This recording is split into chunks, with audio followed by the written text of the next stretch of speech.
প্রায় এক মাস পর চট্টগ্রামে পৌঁছেছে শিশুদের জীবন রক্ষাকারী ৩ ধরনের টিকা ডিপথেরিয়া, হুপিং কাশি ও ধনুষ্টঙ্কার রোগ প্রতিরোধে পেন্টাভ্যালেন্ট, নিউমোনিয়া প্রতিরোধে পিসিভি এবং পোলিও প্রতিষেধক হিসেবে আইপিভি টিকা ব্যবহৃত হয়।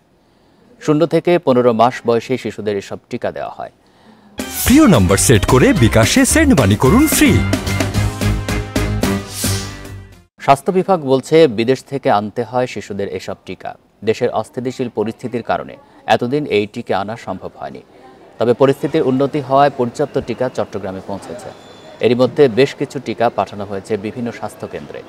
দ্রুতই সব কেন্দ্রের টিকার সরবরাহ স্বাভাবিক হবে। 25 জুলাই থেকে শিশুদের জীবন রক্ষাকারী এসব টিকার সংকট চলছিল। স্বাস্থ্য বিভাগের তথ্য মতে চট্টগ্রাম সিটি কর্পোরেশন ও উপজেলায় বছরে 2,67,043 ডোজ টিকা প্রয়োজন হয়।